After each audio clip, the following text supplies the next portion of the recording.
The first thing is that we need to have our secured region.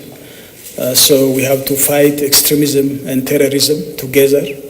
And this is one of the agenda items we discussed.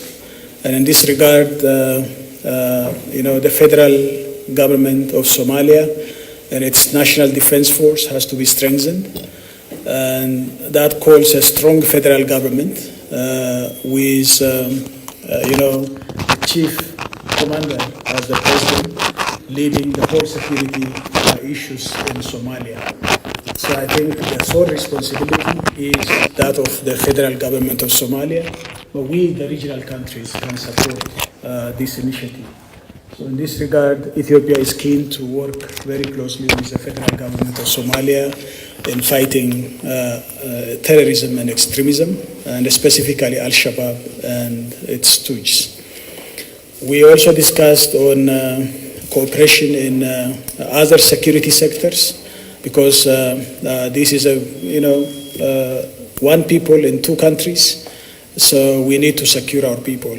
And we work very hard together to have security both in Ethiopia and mainly in Somalia at this time, but the entire Horn of Africa region and our continent. So I think this is one of the areas we discussed and agreed upon. The second issue is the whole problem is complicated because there is poverty. So we have to fight poverty with our tooth and nail. In this regard, we wanted to cooperate on areas like education, basically economic integration and economic development, and having a free flow of people and transport of people and goods and services between our two countries. So we decided that we will have transportation mechanisms that help our people, integrate much more by free flow of people between our two countries. And we'll continue on with air transport as well, that these transportation mechanisms are expedited between our two countries. That integrates investment and trade between our two countries. And Ethiopians should invest in Somalia as well as Somalis invest in Ethiopia, and our respective sectors will work together to see that this becomes a reality. I think this is the area we discussed on our economic integration.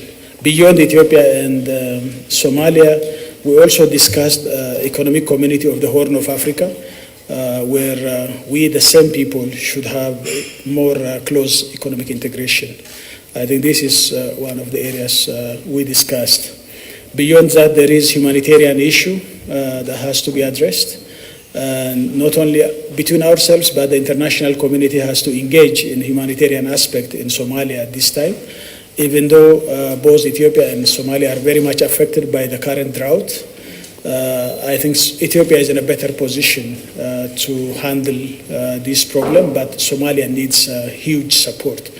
So we agreed to call upon the international community to support the humanitarian catastrophe in Somalia. But this is a temporary problem, but we need to have a food security both in our two countries. So Somalia and its people has huge potential that can be harnessed both in agriculture and livestock and water development. So we agreed to cooperate for lasting food security programs that can be emulated from Ethiopia to Somalia. And we agreed that expertise support can be given from Ethiopia to Somalia until they come up with a strong national system in Somalia. So I think, but for now, the humanitarian issue has to be addressed as quickly as possible. Besides, I think a new partnership agreement recognizing the federal system of Somalia needs a strong federal government in Somalia, and also regional states which has got constitutional rights that can be worked out. But this strong Somali federal government means handling its security issues properly and strongly, and coordinating whatever happens in the country. The sovereignty and territorial integrity of Somalia is very important, and that has to be observed. So I think this is one of the areas that builds trust amongst countries, and specifically now for Ethiopia and Somalia. So respecting the sovereignty and territorial integrity is one of the pillars for our relationship. And in this regard, Ethiopia is ready to work on the establishment of a strong national defense force in Somalia. Whatever the Somali federal government asks us, we are ready to cooperate. But the sole responsibility of securing the country is that of the federal government of Somalia. So that has to be underlined in a proper way. And again, the diplomacy and foreign policy is led by the federal government of Somalia, and Ethiopia is ready to work directly and in a direct line with federal government of Somalia. So I think these are the main issues that we have discussed, and any further issues can be elaborated by the President. And thank you, Mr. President. Thank you, Mr. Prime Minister. It's a really great pleasure for me to be here today, and thank you for inviting me and my delegation to this state visit so soon after I was elected. So I wanted to thank you again for that. Yes, we discussed many issues, including what the Prime Minister has said, that the Ethiopian government will deal directly to the federal government of Somalia in the area of security, because we're already working on to bring peace and stability in Somalia by fighting against terrorism and Al-Shabaab, who associate with Al-Qaeda. So we have that history, and we have done a great job, and we will continue to strengthen that relationship. Also, we discussed that the foreign policy is also, that's the role of the federal government, according to our constitution, meaning that the Prime Minister and I will work together very closely. His government and my government will have direct line to communicate in any issues that pertaining to our foreign policy. Thirdly, the monetary system also lie on the federal government, which definitely the federal government is in control when it comes for monetary system of the country, as well as immigrations. There is a lot of movement between borders, and some of those people may be Al-Shabaab or terrorist organizations. We will definitely communicate and collaborate the immigration issues. So after all, this is a new day and new era for these two great countries to work together to bring peace and stability in the region. Also, we discuss about how we can fight poverty and improve the quality of life of our people. And to do that, definitely we have to increase the trade activities between the two countries, and also to develop livestock, agriculture, and other areas we can work together. This has been a fruitful discussion and great meeting, and definitely our people will benefit if we work together very closely, and we are ready to do so in the near future. And again, thank you, Mr. Prime Minister, for your open and hospitality for me and my delegation. Thank you again.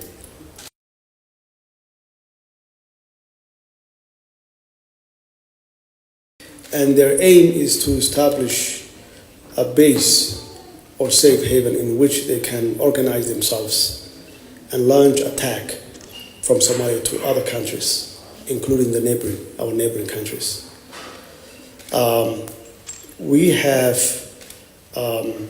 we have enough support from our neighboring countries, including Kenya and Ethiopia, as well as other troop contributory countries called AMISOM. They have been working with the government of Somalia side by side and died only one cause: to bring peace and stability in Somalia. And we really appreciate all their sacrifices they gave to Somalia, and their sacrifice will not go in vain. My government has a very extensive and comprehensive strategy to defeat Al-Shabaab in 2 years. Of course, with the support of our neighboring countries, AMISOM, as well as international community, because Al-Shabaab is not only a threat to Somalia, but also throughout the world. They only use in Somalia a base, but their intention and their strategy is to go beyond the borders of Somalia. That's why we have to collaborate and work together to defeat them, because they are a disease. They are not interested in for humanity and any type of development. So it's our best interest that Ethiopia, Somalia, Kenya, and all our neighboring countries to come together and fight this menace, because this is a threat. It's not only a threat to Somalia, but also other countries as well. I think if I got the question right, it is about regional contribution of Ethiopia, peace and stability. And I think Ethiopia's contribution is well known globally. We are contributing to peace in Somalia. The Somali people know, the government of Somalia, respective governments of Somalia know it. And it's, I think, a huge contribution, a contribution by blood, a contribution by sacrifice. It's just not simple material contribution. So we have been contributing for peace and the stability of our region, not only in Somalia, but also in other neighboring countries and the continent, including South Sudan. Our peacekeeping forces are working very hard in a very disciplined manner to discharge the responsibilities. They are people-centered, and therefore people like them because they are very much integrating with the people of the country where they serve. So I think this is a well-known global record for Ethiopia. So our contribution is huge, but we still need to contribute more because we want to see peace and stability prevail in the whole continent and our Horn of Africa, which everybody knows is a very troubled region. So I think this is where we are, and I'm sure, as the President said, sometimes this thing is misunderstood by some groups which do not properly see the current Ethiopia in the perspective. Maybe they see the old Ethiopia and they try to manipulate and bring about the old Ethiopia into the current picture, which is completely wrong. The new Ethiopia is working very hard to see that we can either swim or sink together. There is no Somalia growing alone. There is no Ethiopia prospering alone. If we don't work very closely together, and if we don't lift up our people out of poverty together, then none of us can thrive. So I think we believe that this is very much intertwined region and community, and our contribution, our progressive agenda will continue for the future as well. Yeah, before we wrap up this press conference, we would like to give an opportunity to one journalist. Can you give this gentleman? Yes, my name is Ali Abdullahi from Somali National TV. So I want to ask you, Mr. Prime Minister, this is with the last question. We have been engaging with the Somali regional governments upon the permission of the previous federal government. So we are not doing this directly. whenever there is a need for any kind of support and negotiation, we always inform the federal government with the permission of the federal government of Somalia. Then they come to Addis and they work. We have very close relationship with all Somali leadership. We have no separation and division within the Somali leadership. You know, we follow same suit. As I said, the federal government is the sole responsible organ for foreign diplomacy and foreign policy. So without the permission and consent of the federal government of Somalia, Ethiopia and none other country should interfere into the sovereignty and integrity of the Somali national state. So I think this, we are very much clear about it. We are ourselves a federal government. Myself, I will not allow any country to directly involve with my regional governments without my consent. So I think the same applies to the Somali nation. And we will be very clean and we are principle-based. The whole intention is to support the Somali people and the Somali government to make peace and stability and ultimately fight poverty and bring prosperity to the people of Somalia. That's the whole objective. We have no other motive and intention. So we want to continue with our fast economic growth and democratization in this country. If we need to do so, then we cannot leave others in a chaos without being supported, because that chaos will come back to us. And the spillover effect affects our fast economic growth. So it is for our benefit we are doing that, not only as a charity for Somali people. We are intertwined, and we cannot thrive without each other. So if you take an example of the Northeast Asian countries, none of them left behind. All of them were lifted up together. So we cannot leave some of us left behind. That's why our policy is to work closely with the federal government of Somalia. That's why at the beginning I said foreign policy is the sole responsibility of the federal government of Somalia, as is also the national defense issue is also the sole responsibility of the Somali federal government. So that's why we have signed an agreement with the former Somali government on defense pact, which clearly shows that we are very conscious of the sensitivity of this issue. But we can also share our lessons. In Falling and Rising, we have learned about how federalism works. And if the Somali people opted for federalism, then they can learn, but they cannot copy, because the Somali is a unique arrangement. But there are principles that can be learned from Ethiopia and elsewhere where federalism has been working. So I think this is the first issue. And the second issue is, in London conference, as a leader of IGAD or as a chair of IGAD, I have the responsibility to represent IGAD as a regional bloc. In this regard, the first thing is there should not be many cooks. There should be coordinated support to Somalia.